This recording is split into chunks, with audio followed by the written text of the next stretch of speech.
Good morning all of you.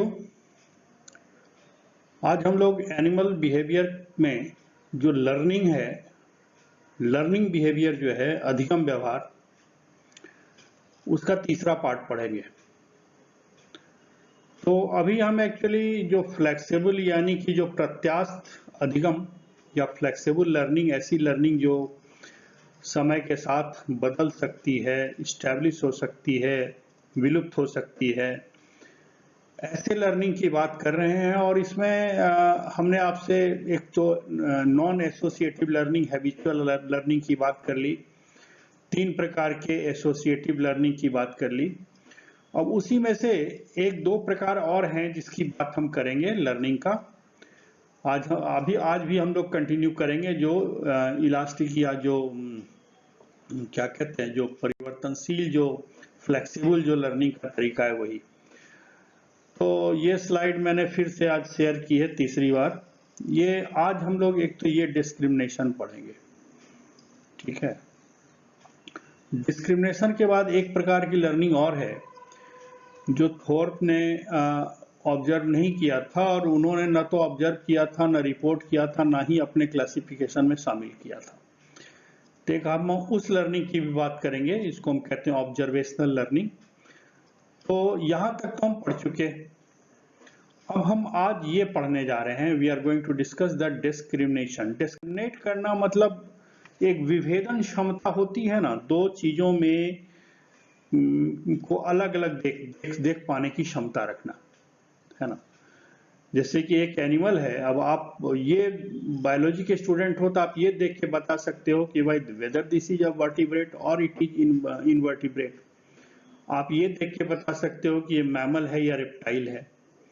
तो ये आप में विभेदन की क्षमता आ गई। दूसरों के लिए खरगोश भी जानवर है, छिपकली भी जानवर है। इन दोनों में सिर्फ आकार, प्रकार और उनके स्वरूप के अलावा बायोलॉजिकली क्या विभेदन है ये लोगों को पता नहीं चलता, लेकिन आप बायो के स्टूडेंट हो, आप कर सकते हो। उसी प्रकार से जो डिस्क्रिमिनेशन होता है, विभेदन मतलब होता क्या है कि दो एक ही प्रकार की घटनाएं हैं और उन घटनाओं को अलग अलग दृष्टिकोण से या अलग अलग क्वालिटेटिव पर्पसेस से उसको डिफ्रेंशिएट करके देखने की जो प्रक्रिया है उसको हम कहते हैं डिस्क्रिमिनेशन या विभेदन क्षमता।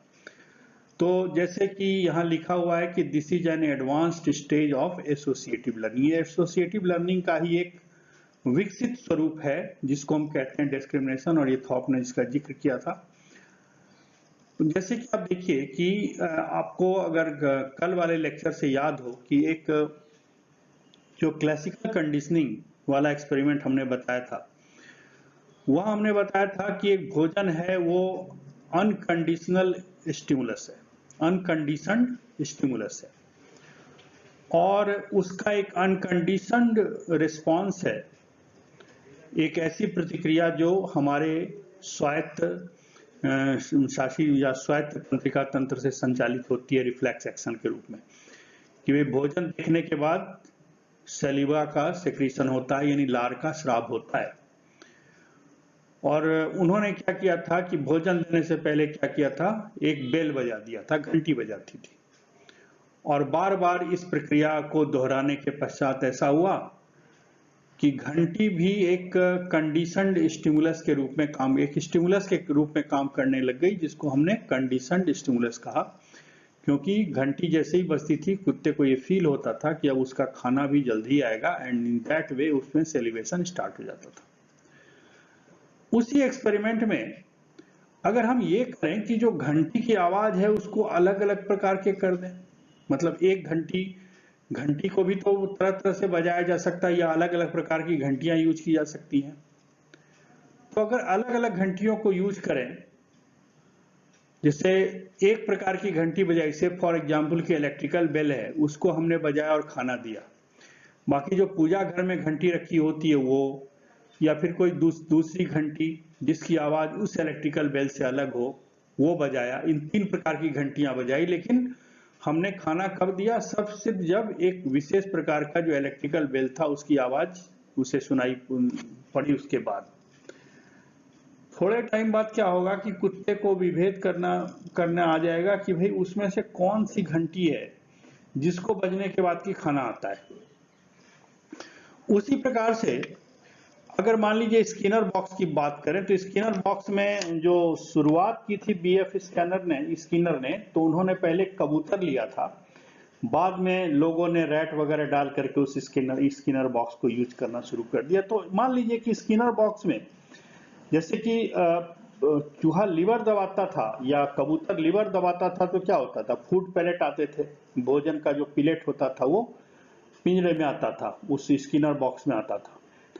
अब मान लीजिए कि वहां आपने कल जो डायग्राम दिखाया था मैंने आपको स्किनर बॉक्स का, उसमें एक लाइट भी थी। तो हम यूं करें कि उसमें लाइट जला दें और लाइट जलाने के बाद तब जब लीवर दबाए तब तो भोजन आए, अगर लाइट बुझी हुई हो तब अगर लीवर प्रेस करे तो भोजन नहीं आए।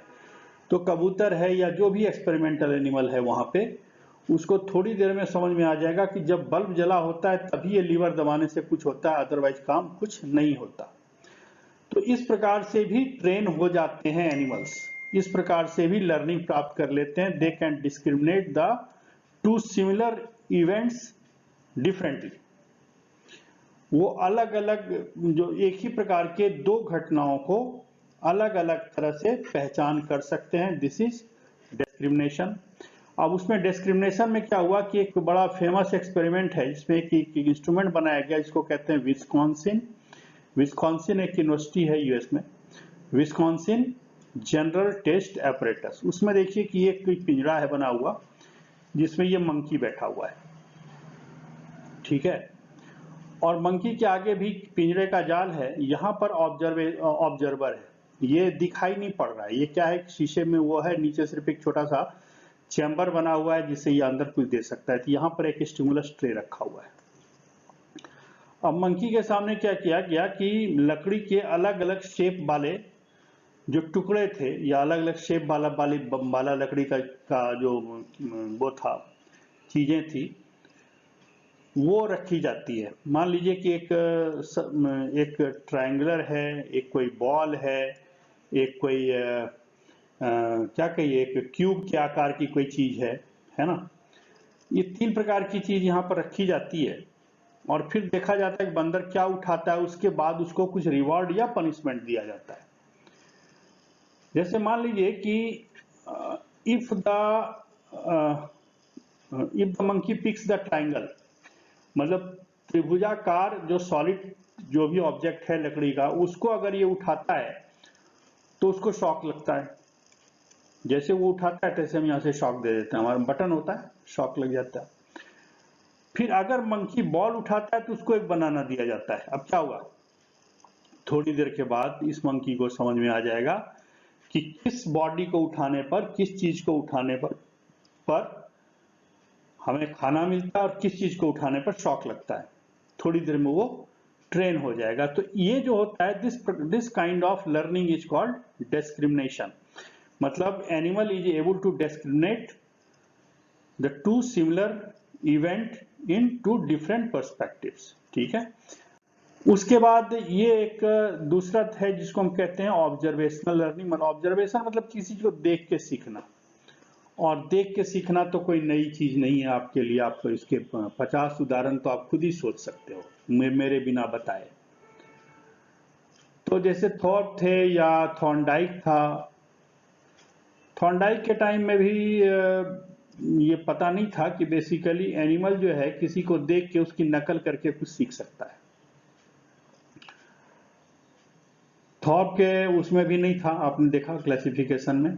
लेकिन एक अल्बर्ट बेंडूरा, एक अमेरिकन साइकोलॉजिस्ट थे, उन्होंने कुछ लर्निंग पे एक्सपेरिमेंट किया और उन्होंने ये एस्टेब्लिश किया कि बेसिकली या एक्चुअली किसी जानवर जो है अपने कौन स्पेसिफिक स्पीसीज को देख करके, अपने साथ वाले दूसरे को देख करके क्या करता है कि कुछ सीख लेता है ना।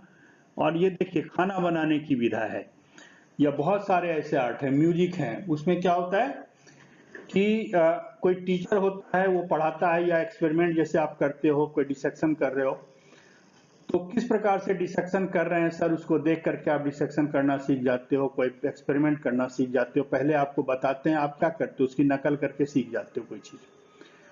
तो उसी प्रकार से ये जो है this kind of learning is observational learning. इसमें क्या होता है कि देख करके सीखा जाता है, प्रेक्षण के द्वारा अधिगम की क्रिया होती है।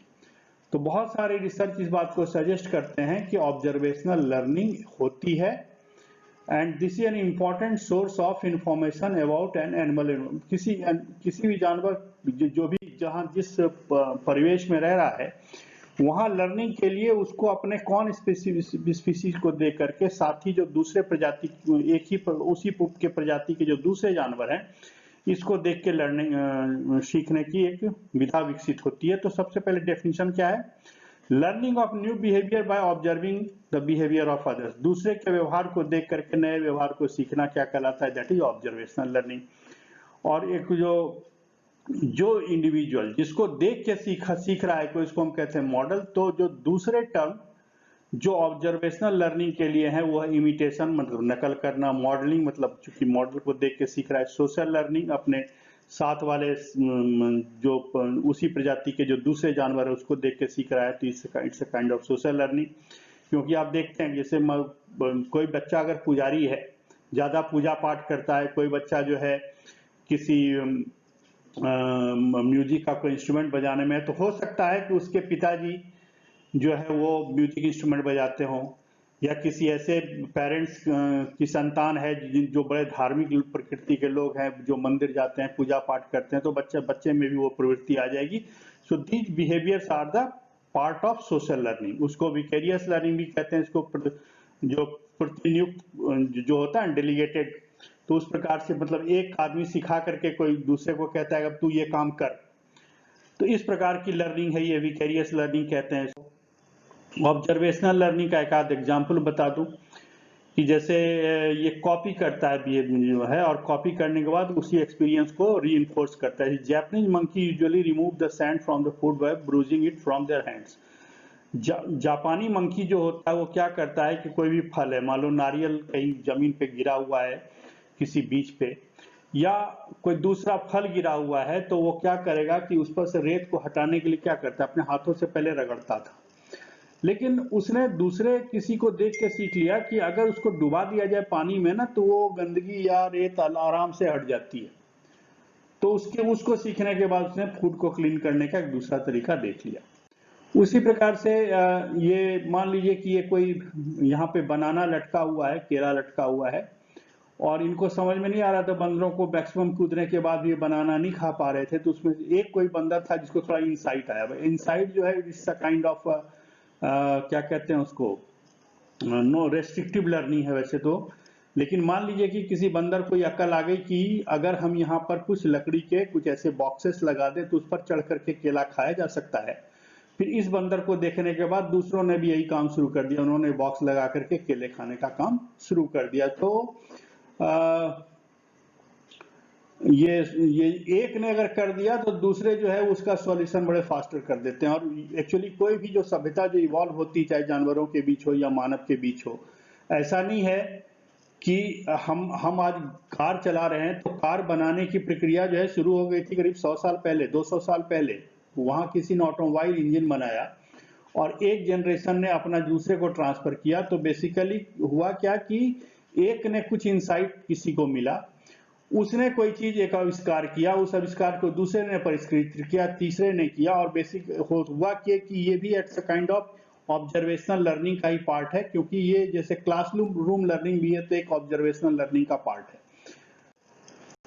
ये देखिए यंग चिंपांजी है, वो देखते हैं अपनी माँ को कि कैसे वो जो ऐसे नट्स, ऐसे बादाम हैं जिसका ऊपर वाला जो खोल है वो हटाना पड़ता है, जो कार, तो वो देखता है कि उसकी मदर कैसे तोड़ती है। ये देखिए इसकी मदर इसको तोड़ रही है पत्थर से, और ये इसका शिशु देख रहा है और उसको देख करके सीखता है कि पत्थर से किस प्रकार से ऐसे फ्रूट को तोड़ के खाया जा सकता है।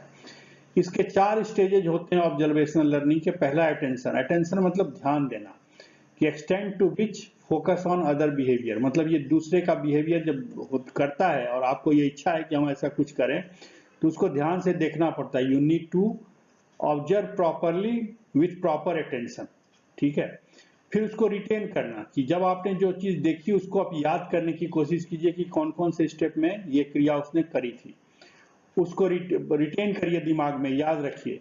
Ability to retain the representation of the other behaviours in memory, memory में ध्यान रखिए। फिर प्रोडक्शन प्रोसेस, कि दूसरे ने जो किया था उस क्रिया को रिप्रोड्यूस करना, उसको दोबारा से कर देना। मतलब सबसे पहले ऐसा है कि अगर आप किसी को कार चलाते हुए देखें तो ऐसा नहीं होगा कि आप सीधे स्टीयरिंग पे बैठेंगे और आप कार चलाना शुरू कर देंगे, आप सीखेंगे पहले।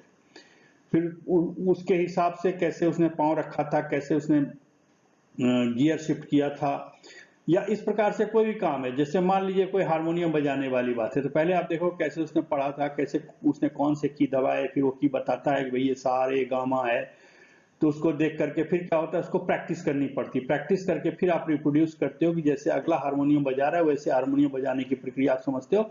So this is a part of observational learning, और ये सिखाई भी जाती है कुछ हद तक। फिर मोटिवेशन होता है कि भाई कोई भी व्यवहार जानवर करेगा तो क्यों करेगा, until he gets some reward out of it, या तो उसको मानसिक शांति मिलती है, उसकी हॉबी पूरी होती है, या कोई इकोनॉमिक या दूसरा फायदा है, या उसको हॉबी के रूप में लेना चाहता है। There should be some sort of motivation, और उस मोटिवेशन की वजह से क्या होता है कि जो ऑब्जर्वेशनल लर्निंग है वो रीइंफोर्स होती है, रिप्रोड्यूस होती है, रिलीज होती है।